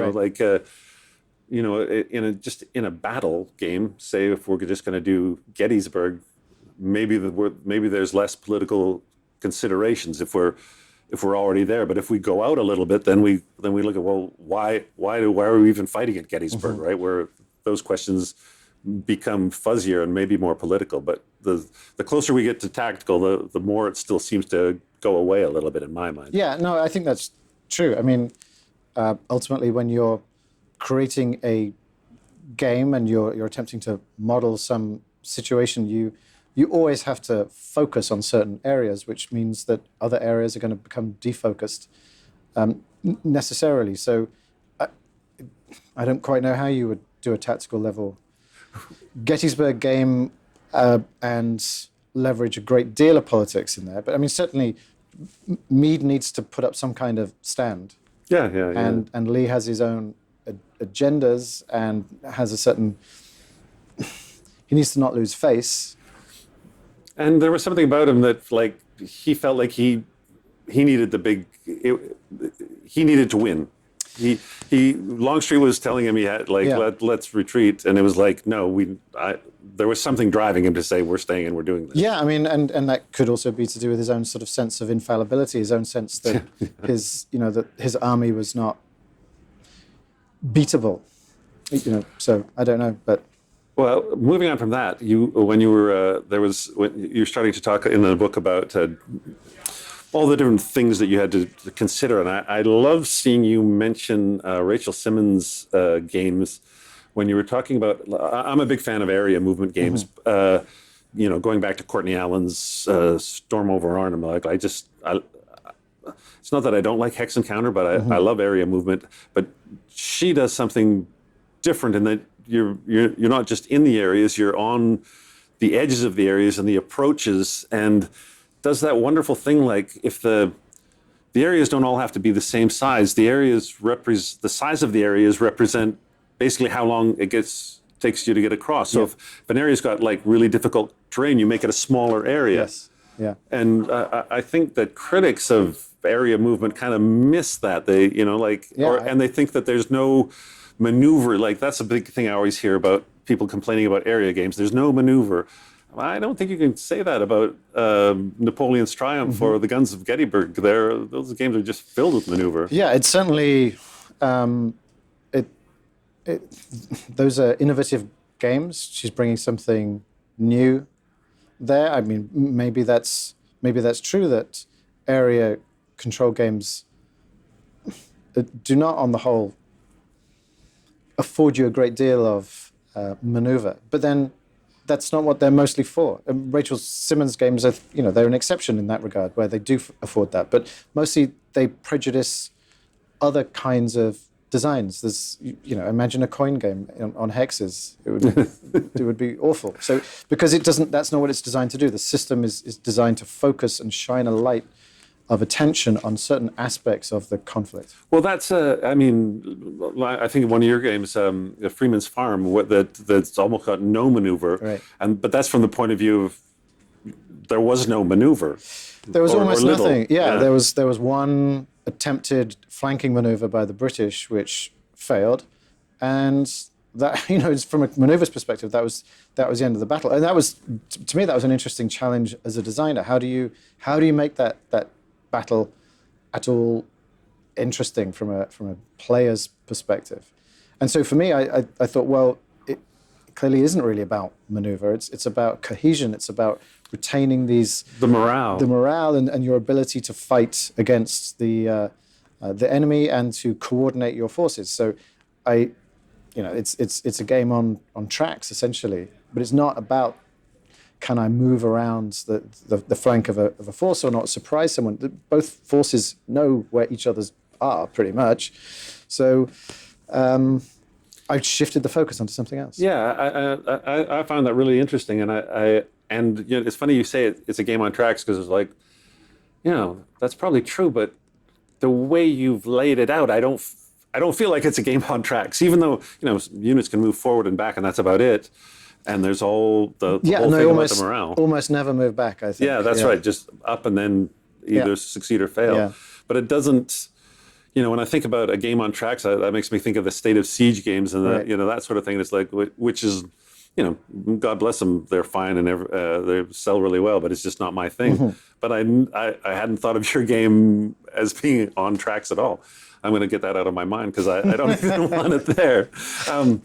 Another thing from your book, the discussion about how to write rule books. This this is a thing I wade into all the time. The difference between a rule book that's a great teaching document versus one that's a great rules reference, and I always want the latter because I want to play a game over and over, and I want to be able to look it up. But I've other commentators have said, well, if I can't learn the game, then I'm never going to look anything up. What's your feeling in writing rules? Well, I mean, when I write about that stuff, I'm really just leaning on the shoulders of giants and trying to sort of collate the most helpful wisdom that I can from others, and it's just a notoriously difficult area. I'm not sure if you heard Jeff Engelstein talking about this when he's been doing a lot of work to publish Kurt Vonnegut's old GHQ game, and Kurt Vonnegut is a fairly well-regarded writer and struggled immensely with writing of the rules. So I haven't found a particularly good solution yet. I mean, so some people, yes, as you said, they kind of publish two versions. One is kind of the version that you read as you pick up the game from new, and you read it right the way through, and you go, okay, I think I've learned the game. And another is in the same box. You can box up a reference guide. Fantastic when they can do that.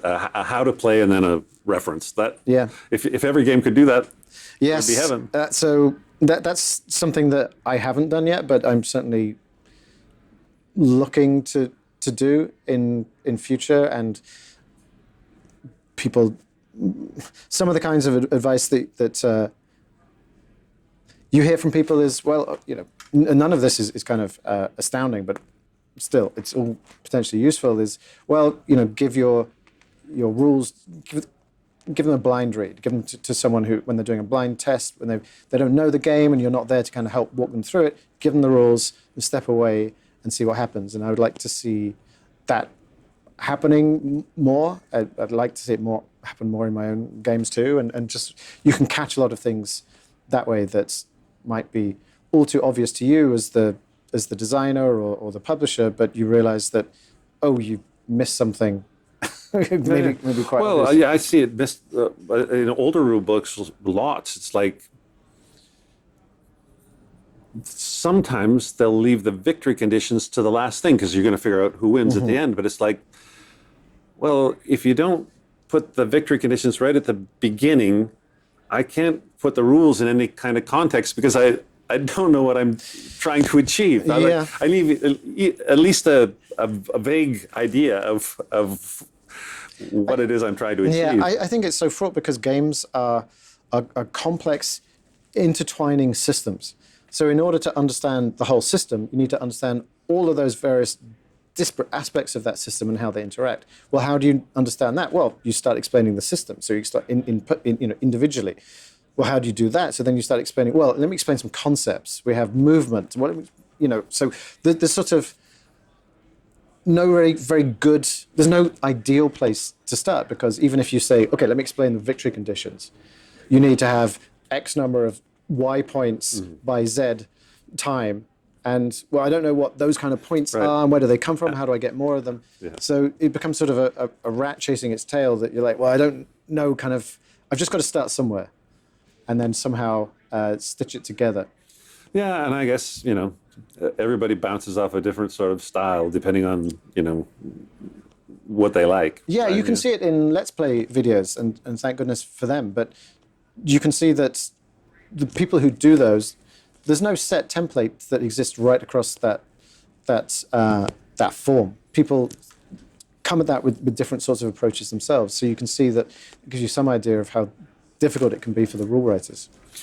You also wrote about player engagement, and I think that has shifted a lot in the hobby too. Like the shift away from big I go you go type games. That the shift away from that started really in a way with the first area movement games like Storm Over Arnhem and stuff like that, where it was just so back and forth, and people don't want that downtime. That's a killer. Although I did hear, I think maybe it was Ardwolf on he was like, oh, I like those big games that are I go you go, because when they go, I like to go out and get a pizza or whatever. Right. So I guess there is still room for that, but it does feel like things are moving in the other direction to like keep people engaged all the time.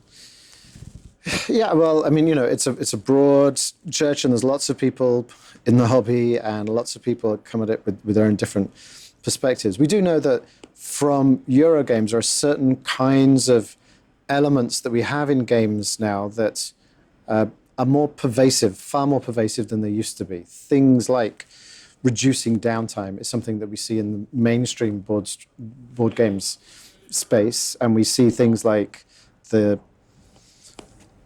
we don't tend to do player elimination so much in those sorts of board games, and we see things like cooperation being a fairly popular now format, where 20 years ago many of these things didn't really exist. We were used to a certain kind of way of doing things, and I think that historical board games are porting some of these things from Eurogames, and this, I think, is only good. It doesn't mean that the other stuff completely dies out, nor should it die out. But no, I think that's a key point, because whenever we're talking about the evolution of where our hobby goes, there's a certain segment of the hobby that gets their back up because they think people are saying we have to make it this new way.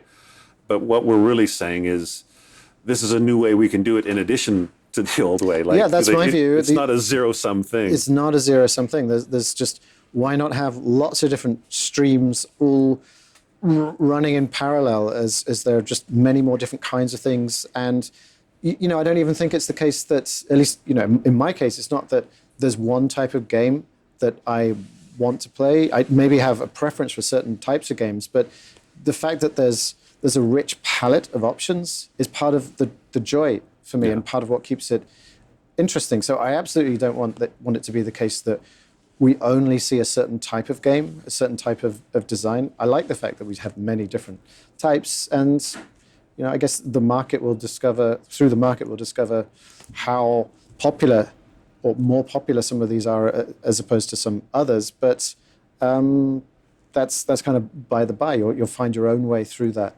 Yeah. It's like everything else in life. The more diversity, actually, everything kind of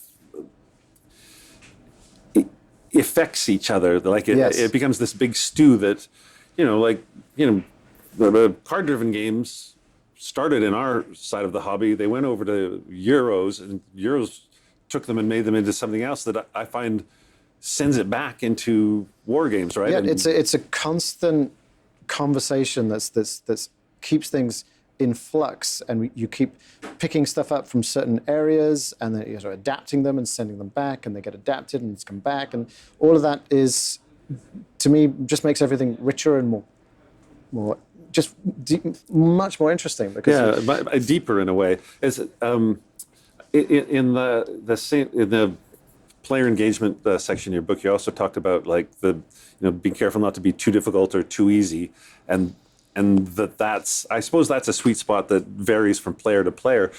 But I know that I have sometimes dismissed games that I thought were too easy, because it's easy to make the mistake of confusing easy mechanics with lack of depth. Mm-hmm. Sometimes some really games that look easy have a lot of replayability. There's and I have to be very careful about that, because I can look at something and go, oh well, that's not for me. Yeah. Things can be narrow but deep. Yeah, absolutely. If you think about things like I'm a huge fan of the Quartermaster General series by Ian Ian Brody, and these are very accessible games. You play a card on your turn is mostly how it goes. But the way in which you can stitch together certain synergies and combinations and understand how that's going to affect the board at any given time means that there's a lot of depth there, a lot of richness as you can kind of go back to that game. So, yes. And sometimes on the other end, stuff that's got a ton of chrome and stuff like that, it's like, yeah, what's this rule really adding to, it's like, yes, they had a 1 millimeter bigger shells for this particular, or right. whatever it is. Sometimes it's the squeeze isn't worth the juice or whatever, Yeah. whatever Yes. the metaphor is. Yeah. I mean, again, ultimately, I suppose, as you said, there's a lot of player choice and taste, but even that is not. I'm not sure that that's ever static anyway. I think that that's often changing as not just as we age and as the hobby evolves and goes in different directions, but also that can be mood based. You can just be, or it could just be practicality. Like you've just got an hour before your flight, so you're not going to play a certain type of game. I think age does play I think as folks get older, they're like, I used to like those 12-hour marathons, and I'm not up for them anymore. Right, and I need less text to read because it's hard to read it. My eyes are exactly. So, well, we've talked a lot about your books. This is basically what you've basically said is you want to teach this course, and you couldn't find a primary text that fit the course, so you wrote your own text. Yes, that's basically what it boils down to. But I would stress leaning on a lot of other people to a lot of research to try and bring the best of what I could of the current conversations. A lot of people who necessarily, as you might expect, get cited in that book. Well, not just other books, but you cite tons of personal correspondence with designers, publishers, or even stuff that just discussions on Board Game Geek, or I totally appreciate that it's not all you, but it's you who's brought this all together, synthesized it into what you actually wanted to talk about. That's my that was my attempt to do so. There's just a lot of smart people saying a lot of smart things, and a lot of those things are actually pretty recent. I agree. It feels like there's been a bit of a flowering of books about historical gaming and gaming in general, just in the last 10 years. But even this year, there's good books coming out. And there's more coming. Jeff Engelstein's editing a series from CRC Press. I know Amabel Holland is one of the authors of one of the books in that series. So yes, it's actually pretty new and pretty exciting, but yes, there just wasn't a lot around when in 2020 I sat down to try and start to write this. So one of my sort of subtextually, one of my hopes was that game studies, which we've had for about 20 years, has been paying an awful lot of attention to digital games, and I suppose I want to be careful about how I say this, but it's not that I think digital games shouldn't have that interest. It should, but it's had such a almost exclusive interest paid to it that it's rather drowned out or just suffocated any real possibility of board games being spoken about. And one of my subtextual hopes for that book was that it would help game studies pay a bit more attention to our particular hobby, which I think has a lot of there's a lot of interesting and important work going on in this space. I was on a panel yesterday with Liz Davison panel about the intersection between commercial and professional wargaming. And a lot of this work is happening in the analog space, in the board gaming space. And I think that game studies is doing a disservice to not pay better attention to what's happening in board games. So that was one of my aspirations for the book. And as you said, yes, now in fact, in the last few years, we've had a number of books that have come out or just about to come out. And and so I'm quite optimistic that game studies is a bit more attention will be paid to this space. It in some ways it just like blows my mind. Like when I was young in the 70s and 80s, and was just obsessed with games, I never thought that somebody could teach a course in games, could study games, that ludology was even a word, like, and I'm so super happy that this is the way the world unfolds. That's something that I felt like made me a geek and an outsider. You can now go study at university. Yeah, well, there's a special quality to games that I think that culturally has started to become more apparent to people. We talk about in screenwriting, we talk about show, don't tell. It's much better to show something rather than tell something. And in games, we have a different hierarchy, which is do, then show, then tell. If you can get someone, the worst way to try and communicate something, or one of the worst ways, is to tell them. A better way is to show them. But if I can get them to do it, they're going to remember that, and it's going to be more meaningful. So if we're wanting to find ways of educating people with regards to history, if we can put people through artifices of metaphor, we can put people in the shoes of historical actors, make them feel like they're somewhat in a similar space, and give them a similar set of constraints and circumstances out of which they need to make certain kinds of decisions, they're going to feel something of that. They're going to feel something of how difficult it is, hopefully, or how, well, perhaps they'll even understand why some of those decisions were taken. And so this is a much more effective way of teaching than just telling them. Yeah, and I think there's, you talk about screenwriting, but I come from the world of theater, and we have the same thing, show, don't tell. It's the same thing you tell playwrights. But I think there's something great about theater. Theater's like matches onto board games the way movies match onto digital games, in that there's something about playing a game live with someone too that is a completely different experience, just like a play, watching somebody actually alive. There's a communication that happens between audience and actor is the same thing that happens between player and player. Yeah, there's a social dynamic and a sort of tactile element to it. There's breath. There's space, we're playing each other, and I don't think about it, but I notice the way you hold your head, or I notice the way you squint your eyes. Yeah. I'm not thinking about that, but it's like it's telling me something. Yeah. Well, it's okay. So that's your book. Let's talk a little bit about your games before we finish, because sure.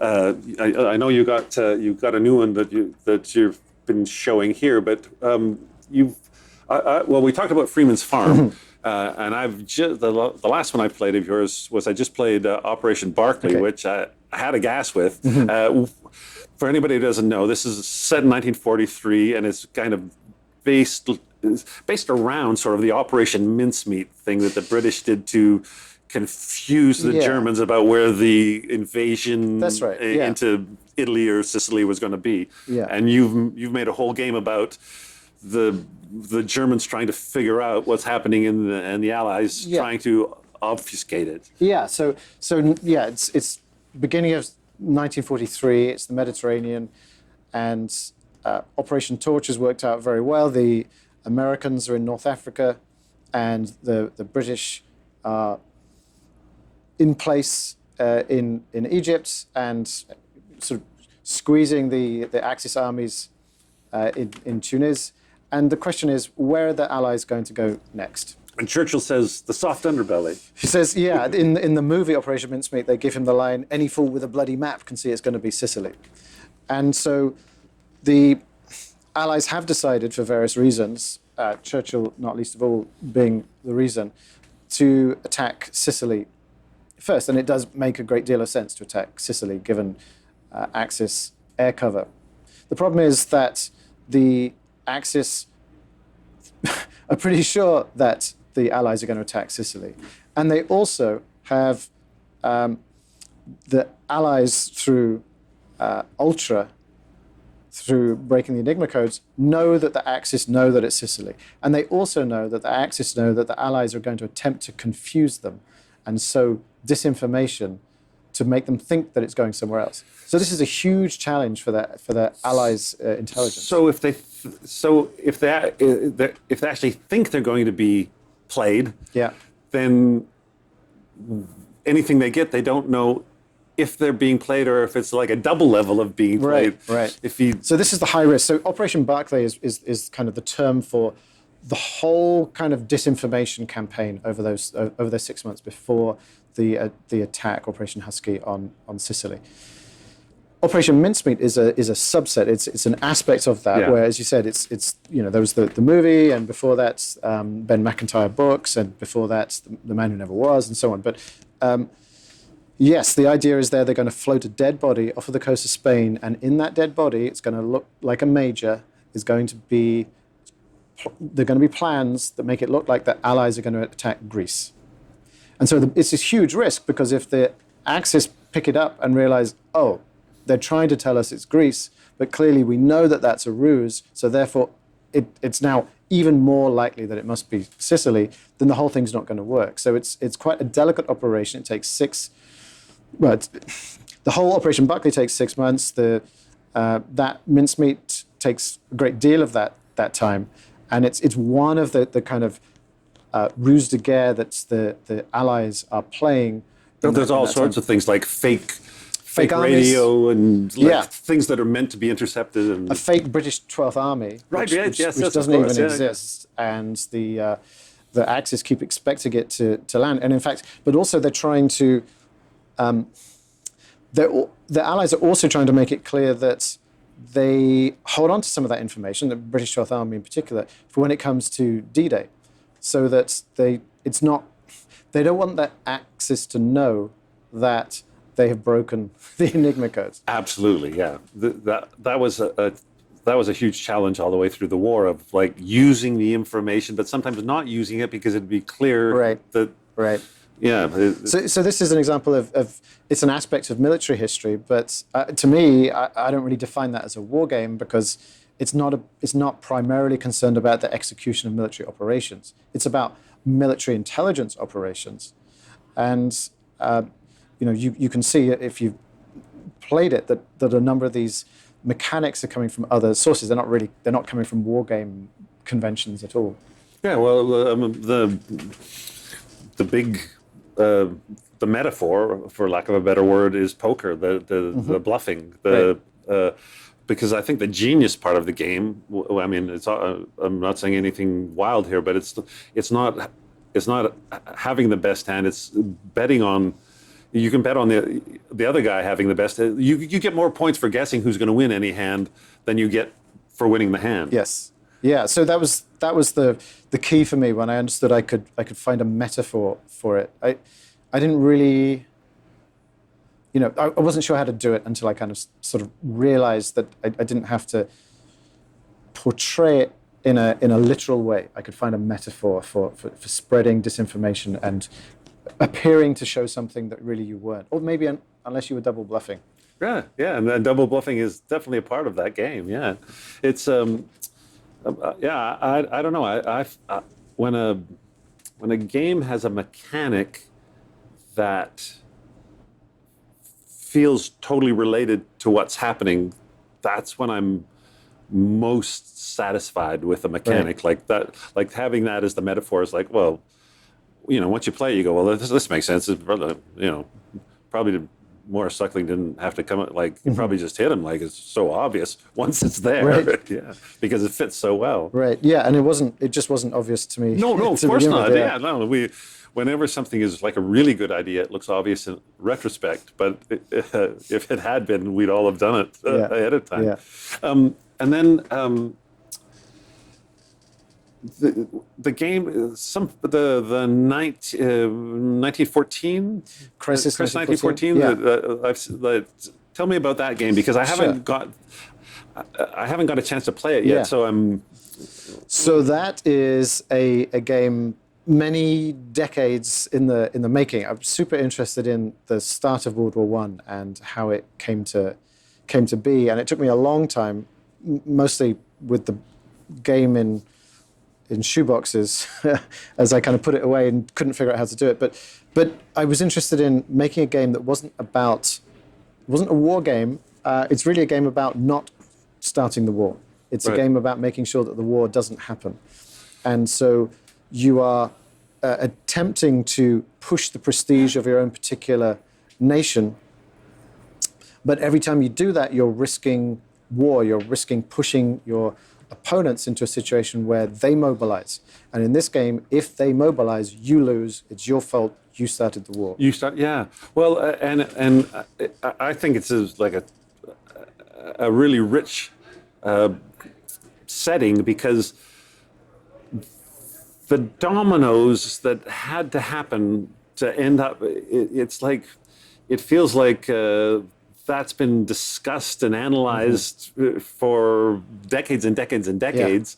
Yeah. And, every once in a while somebody takes a new layer off the onion and goes, yeah, but, and so it's this interconnected thing that would be fertile ground for a multiplayer game. Yeah, well, so it's sort of a push your luck game, and as you look around, essentially, the more diplomatic pressure you apply, the more likely you are to score points. The victory points that you need in the game. But the more you do that, the more likely you are to cause the war, and so therefore lose. Right. You don't have to go that high. You don't have to push things that far, depending on what other people do. So you're sort of always looking over your shoulder to see what someone else is how far they're going to push things. Is negotiation part of it then? No. So that was definitely that's a whole different kind of game you could make on this, where that becomes part of it. It's at the heart of it is a push your luck mechanic, and I suppose. So that's if push your luck. That makes me think in terms of diplomacy, brinksmanship. Mm-hmm. Yeah, right. So that's the key thing, is that after many years of looking into this topic, it really made me think that brinkmanship is the whole key to this crisis, the July crisis, as it's known after the Archduke is assassinated. It takes about 6 weeks for the war to actually happen, and it's not certain that it will. But the key to it, certainly from the perspective of a game designer, at least to me as I looked at it, was it's about brinkmanship. So the question then is, well, how do I find a mechanic that operates at the level of that's going to give me a metaphor for brinkmanship? And so we have in games we have push your luck type mechanics, which take various different forms, sometimes on cards, sometimes on dice, or other kinds of approaches. And my approach was to do it through cards, because one of the other points I wanted to make was that as the war starts to, the context within which the war happens is one in which we don't have states operating as monoliths. We don't have the British Prime Minister, or even really the Foreign Secretary, who was probably more in the driving seat there. We don't have him saying, here's what we're going to do. We're going to do this. And then we don't have the Chancellor of Germany saying, well, we're going to do this. Each of these actors and all the other major actors are in a situation where they're essentially trying to herd cats. They have doves and they have hawks and they have people who are kind of non-committal, and they're somehow trying to corral them into some coherent state policy decision. And everyone's got their own problems that they're dealing with, and some of them, they don't have perfect control over them. So players are constrained by the way that they manage their deck. They have some ability to manage that deck. And as they bring cards out of their hands, they are pushing themselves either not enough or too much. And they're trying to, essentially that deck management is a metaphor for people management. And as you're trying to manage the situation and manage the escalation that you partly need, but also don't want too much of. Right. So you're trying to get as much as you can without tipping over into the war. Right. And you don't want to go, you won't go very far at all if you don't need to, if no one else pushes you very far. Right. But the person who goes furthest up that track, who plays the most cards of the highest value, is going to get most points. So you want that to be you. Without but then if you over. go too far, you're going to tip over and start the war. And 5-player, 3-player? It's up to 5. It actually has a solo mode, which I think of more as a sort of training mode, and it does play 2, but to me it's better as a 5-player game, and you just get more of the sense of the. How long does it? If you have a full 5 players, how long is it going to take? I think about an hour and a half, 2 hours. I think we played. Perfect. Yeah, lovely. I think that's what we played the other day. That's kind of what I like. Yeah, that was including teaching, so you can go faster as it gets a bit more familiar. So, is that your latest published design? So actually, that was out just before Operation Barclay. Yeah, right. Yeah, I just got Operation Barclay the other day, of course. Yeah. Yeah, and then, that literally has just come out, Operation Barclay, and so that's all I have right now. But what's on the horizon? I guess is the question. Yeah, well, so with Fort Circle, Kevin Bertram's company, I have a game, a co-design called Peace 1905. That's about the peace treaty that ended the Russo-Japanese War. And that is a game about negotiations where there are some similarities with Crisis in that you don't want to push people too far. If you push for too many things too many issues in your favor of that treaty, the other delegation will walk out of the conversations and you lose because you're the jerk who made that happen. So there's some negotiation as you both try and get some of what you need. It's a 2-player. It's a 2-player. Well, actually, it started off as a 2-player game. There's now a 1-player mode as well. But recently, it's been a little bit longer in development because we've just added a 3rd-player mode. So one of you gets to play as Roosevelt, Teddy Roosevelt, who's trying to sort of get each of the other 2 sides, the Russians and the Japanese, to cancel each other out, so that no one does better than the other one, in which case you, as Roosevelt, win. Yeah, you come up the middle, yeah. Yeah, so that's sort of taken some time to kind of finesse and get that kind of working how we want it. But so that's coming out, I'm not sure yet, I think maybe next year. And I have a game on GMT's P500 as a co-designer on the rebellions in 1st century Roman Britain. That's up to 4 players, but it also plays 1, 2, 3, or 4. It's sort of I think of it as a bit like a mix between a coin game and a quartermaster general game. It's sort of irregular conflicts, but also has this. It's essentially play a card on your turn. It's not very. It's kind of quite a gentle, quite an accessible game, I'd say, but hopefully accessible, but sort of deep as well in terms of the kinds of interactions you can play out there. Because even though 3 of your factions might be Britons, they're also against each other. So no one gets to kind of easily gang up on the Romans. So yeah, that's with GMT. So those are the 2 that are signed. And today I was showing a game called Elizabeth, England Aflame, which is about state spycraft in Elizabeth I's Walsingham? Walsingham. Walsingham. Yeah, so you don't actually get to play as Walsingham or Lord Burleigh or Robert Cecil. You're kind of the underlings. You're the spies. The actual spies. Right, and you are... The problem is that some of you are Protestants and some of you are Catholics. Some of you are Spanish, some of you are French, and some of you are Portuguese, or in the pay of those nations. And so it's a hidden role game, and you're trying to understand who is helping us, who is not helping us, and so we don't know.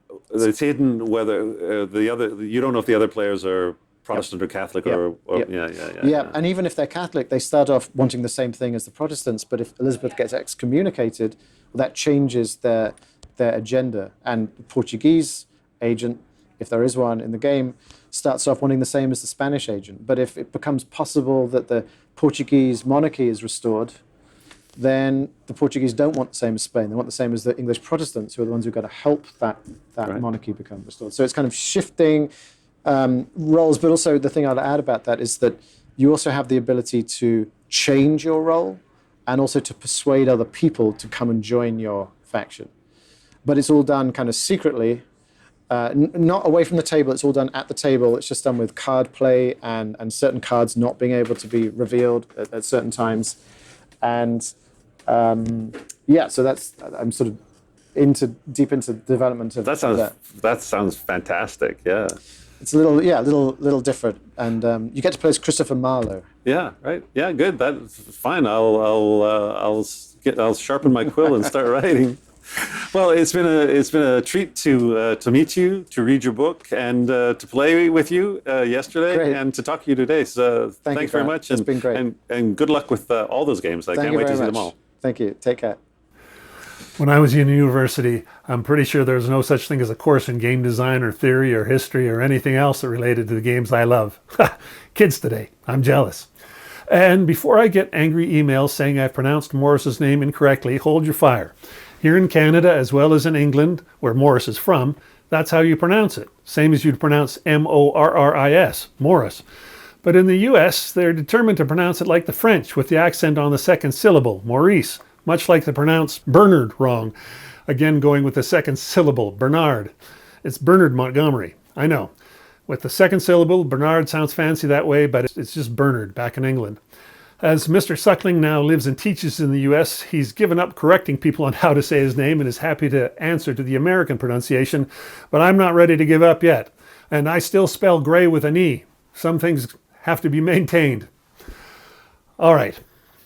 That's enough of that. Parting shots. Here in Canada, we're in the middle of a postal strike. So I have had a reduction in the amount of new stuff flowing in. That feels good. I get a bit of a breather. But I have a feeling I'll be hit with a bundle once the strike is settled. I've had some shippers outside consider alternatives to the US Postal Service. If you're shipping from the US to Canada, FedEx is great, but please don't use UPS to Canada. Unless the US shipper pays the customs fees up front, UPS hits the receiver in Canada, not only with a customs fee, but also with a $70 service fee. It's a real kick in the teeth when the package may only contain a game worth $60. Finally, thanks as always to the Pushing Cardboard supporters, whether it's by becoming a Ko-Fi patron or simply buying swag. It helps pay those hosting and streaming bills. And thanks as well to everyone who takes the time to stop by the website or Discord channel, or who just likes the videos. It's all appreciated. If you'd like to receive the newsletter, you can sign up at the website. It's not only for podcast listeners, it's for everyone. If you are listening to the podcast, look for said newsletter with links to everything I've talked about today. Until next time, may the dice be ever in your favor.